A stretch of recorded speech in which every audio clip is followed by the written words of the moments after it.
how should startups approach marketing during this downturn?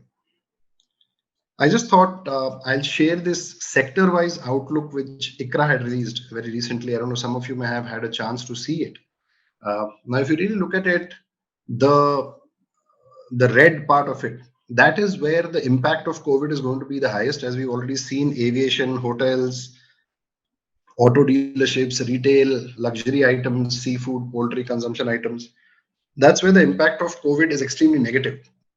And at the other end, if you look at sectors like education, dairy products, fertilizers, FMCG, healthcare, and all of these are really the essential items that people cannot do without. That's where the COVID impact has been very little. Obviously, say for example, in things like education, now they'll have to look at ways to do online learning and education. That's one part of it. But yes, otherwise, if you really look at it, the impact is pretty positive. And then the ones in the center, close to the orange or yellow belt, are the ones which are impacted slightly. And if they are able to pivot and reach consumers through new ways, with new offerings in a way which dulls the impact of COVID on them, these guys will be able to survive as well.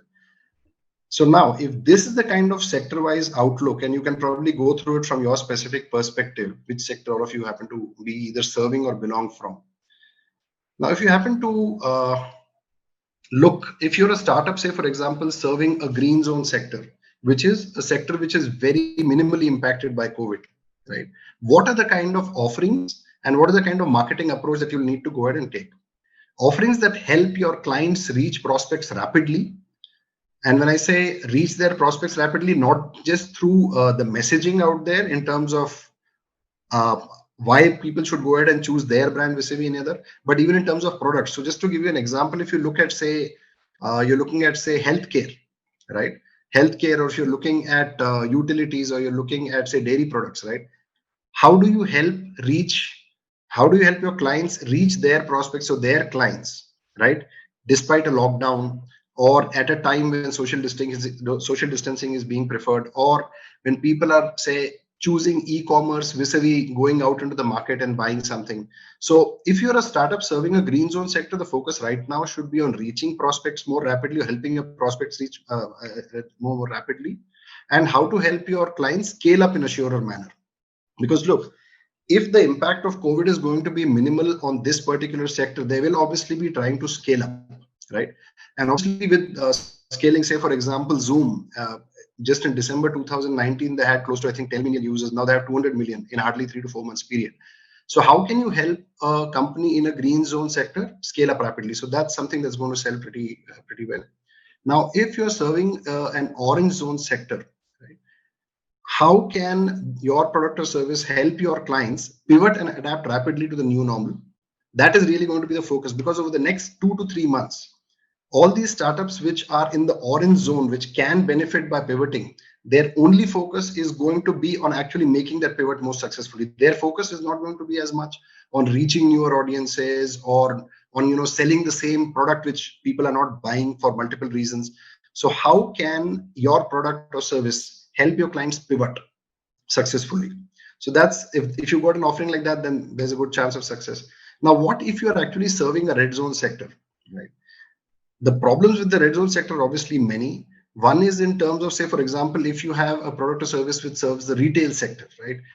How do you help your client draw footfalls back to the outlet, assuring people of greater safety and hygiene? So if you've got a product like that, that's obviously a good product to take out there. How do you help your clients sustain through better financial management? Now, if clients are going to see at least a 6 to 9 month period of immense pressure on costs, how can your offering help them manage their costs better? Or how can you help all these guys, say for example, if you're looking at hotels and restaurants or whatever, how can you help all of them deliver the same value to their customers through alternative routes? So that's the kind of approach from a business and marketing standpoint for all the startups out there serving any of these sectors. Now, let's look at approach by nature of spend. There are two kinds of spends: essential spends and discretionary spends. Now, if your startup for your clients is an essential spend, what you take to the market, right? Obviously, this is a great time to double down on growing brand awareness, reaching out to people, networking. But what's also important is that considering the complexity that clients are already operating under, and this all comes from personal experience of us being, in touch with all our clients, they are dealing with so many hassles on a daily basis that if they need to buy something else, it needs to be extremely simple, easy to understand, easy to buy. So how through your approach can you reduce the buying cycle by having all necessary information at hand and making your offering easier to buy, right? And also very importantly, that if you are operating in a category which is an essential spend for a client, and that's what clients are spending on, have very, very credible differentiators, because just like you, there might be 5 other guys out there reaching out to the same client, because really that's where the opportunity lies today. So have very, very clear, credible differentiators, ideally quantifiable, as to why your offering is superior to the competition. Now, what if your offering is a discretionary spend for a client, something which they really can avoid at this point of time? I think this is a really good time to invest in enhancing functionality and features. And on, in terms of how do you really share, if you got a set of 10 features, how can you highlight the 2 or 3 features which may not have been relevant earlier but are extremely relevant now? And how can you use that to take your offering from a good to have to a must have? So it involves all of you to really look at your entire offering and either invest in enhancing functionality features or communicating the more essential ones from this current context. And also make it very easy for people to buy, because let's understand the pressure on finances is such, and the outlook for the market is that there's going to be a recession which lasts probably the next 6 to 9 months or more, right? People are going to conserve cash.